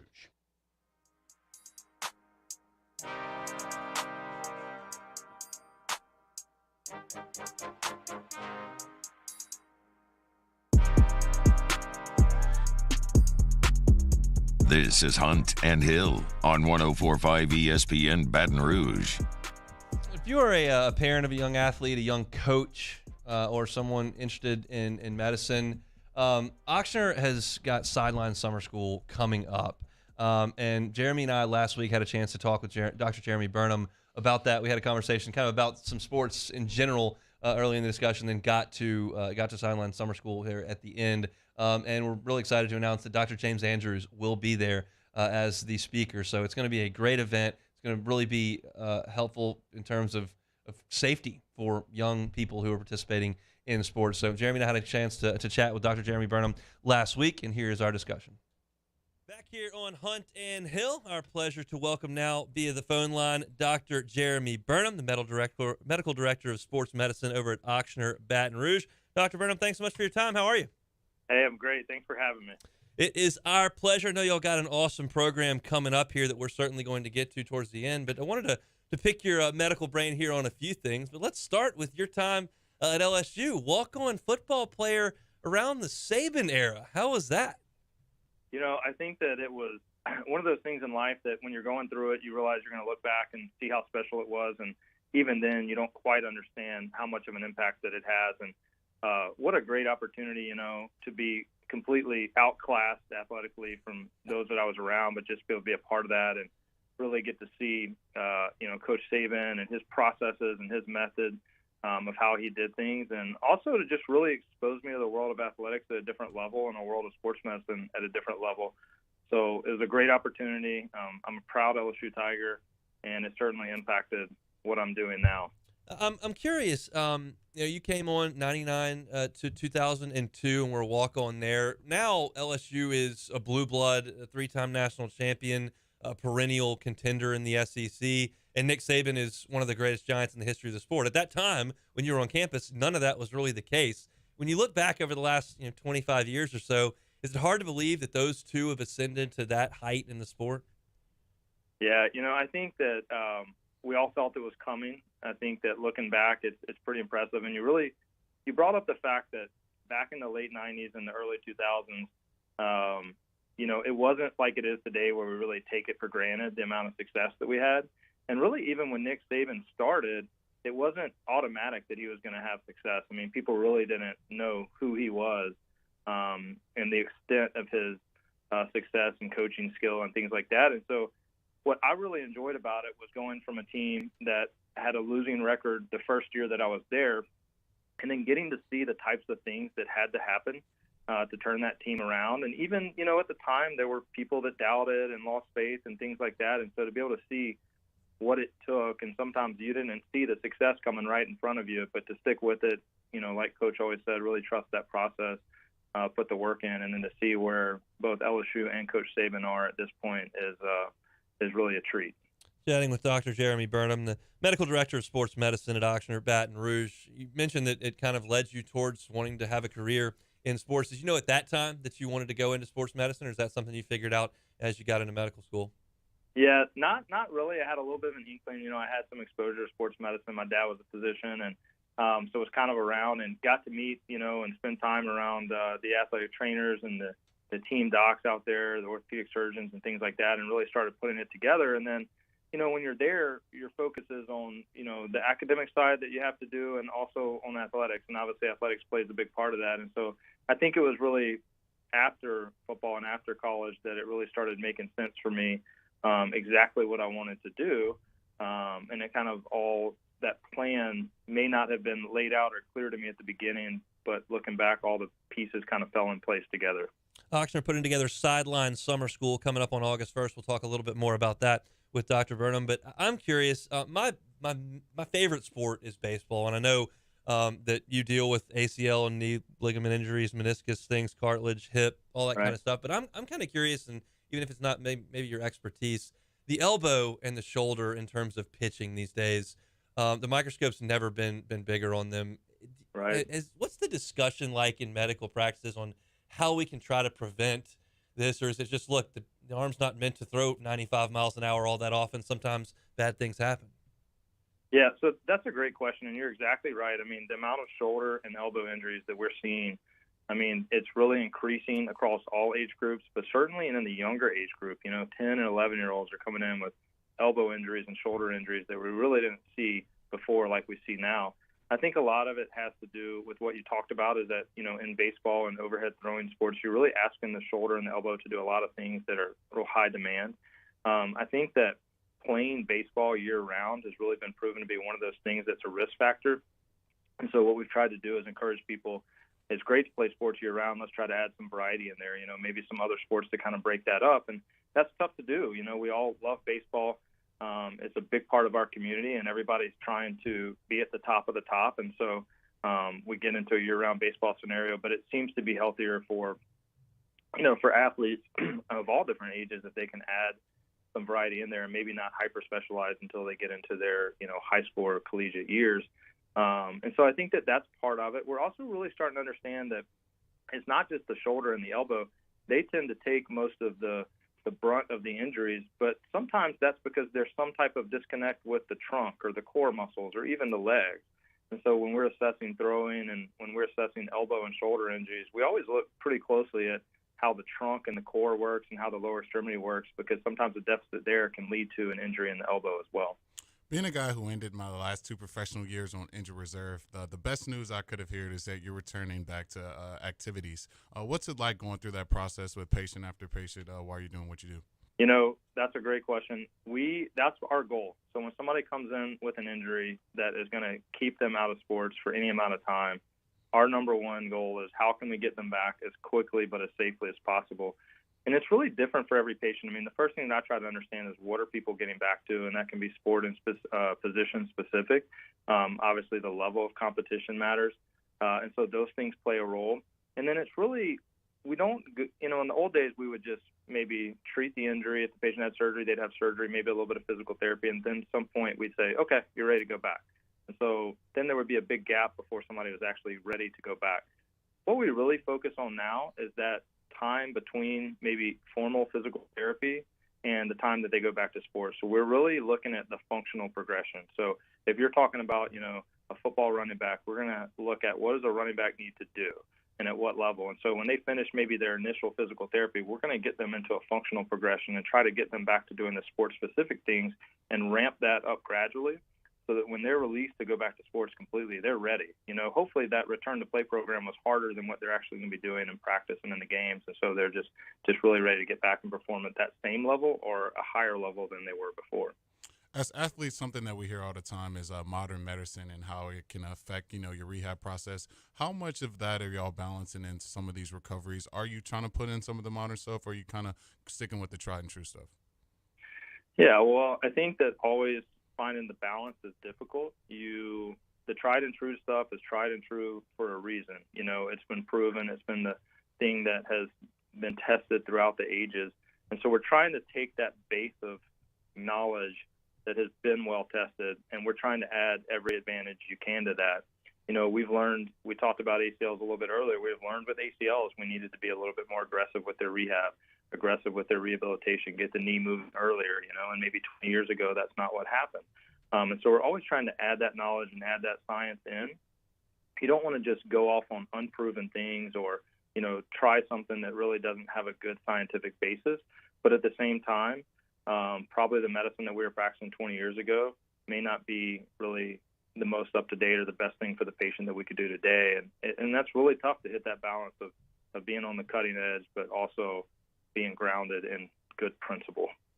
Chatting with Jeremy Burnham, doctor and medical director of sports medicine over at Oxford. They've got an awesome event coming up. If you are a coach in youth sports, if you are a parent of youth who are involved in sports, you're going to want to know about this. Program's going to take place Monday, August the 1st, over at the Burnham School. It's from 7:30 to 1 o'clock, free for everyone. And Dr. Burnham, tell us a little bit about what y'all are planning to do over there on August 1st. Absolutely. So this is called a sideline summer school. And basically the goal of the summer school, this is geared towards anybody that will be covering any sports throughout the year from a medical standpoint. And that doesn't mean that, it has to be a sports medicine doctor. In fact, a lot of times that may be a coach, right? With some teams, you don't have a medical professional, so you're kind of the person. That may be somebody that is in medicine or in healthcare that doesn't really do sports medicine. Maybe they have a different role. But for their team, maybe for their kids' team or for their community team, they're the person that's out there providing that. And that's the way that sports medicine care happens a lot of times in the community. And so what we wanted to do is be a resource in those situations and kind of have a crash course and really look at it from the standpoint of what types of things do you need to know if you're going to be standing on the sideline or on the side of the court this year. And so the things that we're going to be talking about are things like, heat illness. Obviously, that's a huge thing in our community. This time of year, we're going to be talking about concussions. That comes up more and more, and not just recognizing concussions, but understanding how they can be treated, who they should see, what some of the guidelines are. We're going to be talking about injury prevention. A lot of people and a lot of focus goes into how to treat injuries and how to get people back as quick as possible. But, at the same time, we'd like to keep those injuries from happening at all. And so those are the themes of what we're talking about. We're bringing in some great speakers, really experts in their field, and we're trying to apply to a pretty broad base. So coaches, healthcare providers that aren't really familiar with sports medicine but going to be in that role, or just anybody that's kind of trying to brush up on their skills of their knowledge of sports medicine. And Dr. Burnham, I know that y'all are really excited about the keynote speaker of this event. It's a big name. Yeah, absolutely. I think Dr. Andrews is somebody that has influenced anybody that has been involved in sports medicine really at any level. It's really special to us, I think, considering that he grew up in Louisiana and his roots here, and having him come back and really give back to the community is really important to us, and I think a great opportunity for the Baton Rouge community to hear from him and have his involvement. So Dr. James Andrews will be speaking at the event coming up here for Ochsner. If you're interested in Sideline Summer School, again, coming up on August the 1st, 7:30 to 1 o'clock at the Dunham School, free. The first 50 attendees who are pre-registered are going to be eligible for a gift bag courtesy of Ochsner Health. If you want more information, call the Ochsner Baton Rouge Sports Medicine Hotline at 225-761-5895. That's 761-5895. He is Jeremy Burnham, Medical Director of Sports Medicine over at Ochsner Baton Rouge. Dr. Burnham, we really, really appreciate some time. Thanks for having me. Appreciate it. Our conversation with Dr. Jeremy Burnham from last week, but big deal there to have Dr. James Andrews. So again, if you heard that, if you are a coach or if you're in medicine and want to go have a free experience over there and learning a lot from a lot of people who know a lot, that is an opportunity for you at Sideline Summer Camp. So thanks again to Dr. Burnham for jumping aboard. We'll come back, play some Take It or Leave It, and get on down the road here. Monday edition of Hunt and Hill. This is Hunt and Hill on 104.5 ESPN Baton Rouge. Reliable Roofing and Construction. Visit the website, reliableroofingbr.com. They've got some great photos of before and after of their awesome work there on the website. Go check it out, or you can see them on Instagram at Reliable Roofing LLC. Right now, 10% off of your roofing needs if you are a senior citizen or a teacher here this summer. Always proud to tell you about that. Reliable Roofing is a Baton Rouge-based company. Lionel Hayes was born here, raised here, and has made his company home here. And if you're in our listening area, they want to be of service to you. We know it's storm season. Make sure that your roof is in good shape. It's a safety issue for you, and that Reliable Roofing and Construction wants to be your provider for all your roofing needs. They will give you the highest quality of shingle. They give you a 5-year labor guarantee. And Lionel Hayes is going to visit every single site that his teams work on because he cares that much about the work that he does here in this community. So Reliable Roofing and Construction, check them out at reliableroofingbr.com. This week on dropbiscuit.com or wherever you listen to podcasts is our new series, Pops, the Louis Armstrong story. Pops is brought to you by New Orleans & Company. Check out neworleans.com and come visit New Orleans. Bayou Ford has $10,000 off new Ford F-150s. We have new 2021 F-150s on our lot now with $10,000 off MSRP. And all new Bayou Ford vehicles come with a 1 million mile powertrain warranty. If you need sales or service, the crew at Bayou is going to do right by you. At Rejuvame, we specialize in medically monitored hormone replacement therapy, giving you the energy you need for all life's challenges. We can help get your day started. 1, 2, 1, 2.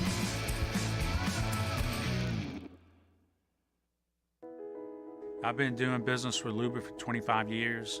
They're dependable, trustworthy. It's just the attention to detail with our clients. Our folks have years and years of experience. They're highly trained professionals, but many companies have that asset. What I'd like to think makes Luba a bit different is that we use those talents in a way that truly is dedicated to serving the needs of the folks who depend on us. Are you a licensed contractor? There's lots of good contractors in Louisiana doing work the right way, but unfortunately, too many unlicensed contractors are working outside the licensing requirements. Working as a contractor in Louisiana requires a license for the company doing the work. The Louisiana State Licensing Board for Contractors wants to help you get licensed to allow you to conduct work legally. It's not difficult to get the license. We can help you. Go to lacontractor.org for more information. Licensed contractors, it's the law.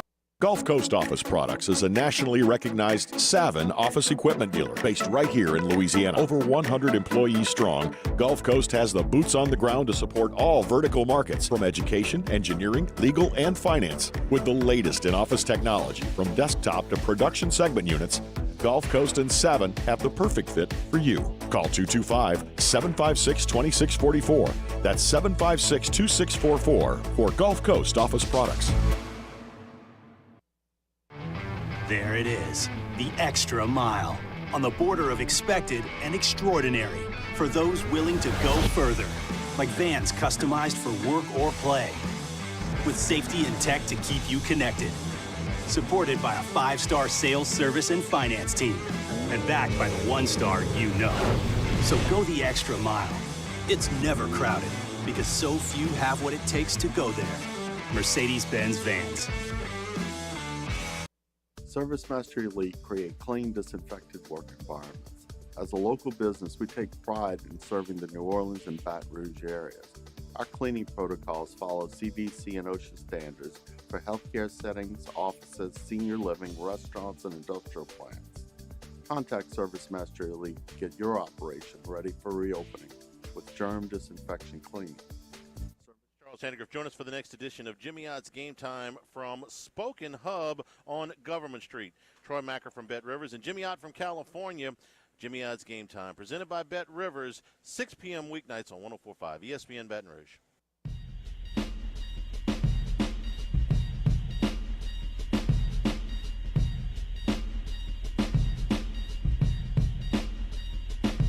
Hunt and Hill, 104.5 ESPN Baton Rouge.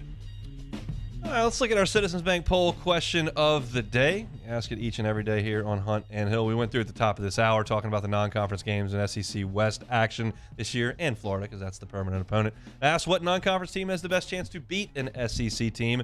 Well, Texas didn't get a single vote. 0%. Nobody thinks they're going to beat Alabama in Austin. Miami, that's my team that I'm pulling for desperately. They only got 10% of the vote. Cincinnati got 15% of the vote against Arkansas, and probably the one that is most likely, they're favored, Utah, going to the Swamp in the season opener against Florida. 75% of the vote there. So shout out to Citizens Bank for giving us our poll question of the day. All right, Taylor Sharp, let's play a little Take It or Leave It.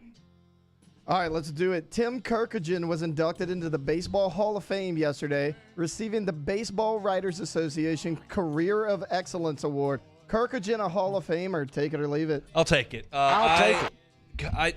I don't like the shows like Mad Dog Russo and Stephen A. Smith and Skip Bayless and Shannon Sharp. Like, that's what a lot of this has become, and that's not my favorite type. I loved when Tim Kirkagen was on TV because he was going to tell me something that I didn't know. He was going to dig up a stat that I wasn't aware of, give me a trend that's weird. He wrote a book called what was the name of it? It was so good, and I read it in like 3 days. He's a little bit of a role model to me based on I'm not going to be the funniest guy you've ever heard. I'm not going to yell and scream and have the hottest takes you've ever heard or try to tear down LeBron's career at every corner. Just if I can tell you something you didn't already know, that's good. And Tim always did that, so I will take that for sure. A mint condition Mickey Mantle card from 1952 will be auctioned off next month and could fetch up to $10 million. $10 mil for a baseball card. Take it or leave it. I'm going to go ahead and leave that. I mean, look, if you've got $700 million and you want to spend 10 on a baseball card, I guess more power to you, but I don't really get that. I mean, like, it's a piece of paper. I don't get the baseball card thing, so I'm going to leave that. Charles Barkley met with Live Golf CEO Greg Norman about a potential broadcasting role. Barkley with Live. Take it or leave it. I mean, they're not even on TV yet, so no, I'll leave it. I hope he doesn't do that. One, if he did that and it took him away from the TNT show he does with those guys, that would be a travesty because that's one of the best sports shows on TV. But look, Liv's just trying to make waves, and that's just kind of the way they operate. So I'm pulling against everything they do. So hopefully I don't get Charles Barkley. Mondo Duplantis set the world pole vault record again over the weekend. He clears 6.21 meters or 20.3 feet. Mondo is the greatest pole vaulter who ever lived. Take it or leave it. I'll take it. I mean, he keeps setting world records. I don't know where consistency ranks on that. Like, I don't know how often you miss and whether or not there are some people that maybe are more consistent. Maybe they're not. I don't know anything about pole vaulting. I know that I believe it to be the sport I would be the worst at if attempting. Like, I could go out there and play a tennis match against Novak Djokovic. It would look terrible, but I can hit a ball. If I tried to go pole vault, like, that would be I can't think of anything in the world of sports I would be worse at than trying to do that. So, I think he's the best ever. Fire away. Down 7-1 in the 8th inning, Nationals' Victor Robles homered off of Madison Bumgarner and watched it a little bit. Bumgarner responded in the press conference, calling him a clown, saying you're down 7-1, don't act like you're Barry Bonds. Robles responded the next day by wearing a red nose in the dugout. Take it or leave it. I'll take it. It's fine. There's some stuff I'm new school on, some stuff I'm old school on. I don't care about bat flips and watching home runs, especially if you're Bumgarner and you've thrown in 8 innings of 2-run baseball and you won the game. Like, who really cares? But he's very old school, and he did not like that. We got one more? We have one more. 42 years ago, Caddyshack debuted in theaters. Is Caddyshack the best sports movie ever made? Take it or leave it. I will take it. Best sports movie ever. Love Caddyshack. It is incredible. 42 years ago. That is a long time. That's going to do it for us here on a Monday edition of Hunt and Hill. If you missed anything, including our conversation with Jay Johnson in hour number 1, catch it on demand, 1045ESPN.com, Apple Podcasts, Spotify, or on YouTube. Appreciate y'all for hanging out with us today. Jeremy's out all week, so I am flying solo. Tomorrow, talking a lot of Saints with Sharif, and we'll also talk a little LSU football as well. Matt's going to drive you home 3 to 6 on After Further Review. Jimmy Ott's Game Time coming at you 6 to 8. Mario and Musso are next. They have got your early line. Have a great Monday, everybody. We'll see you tomorrow. It's Hunt and Hill.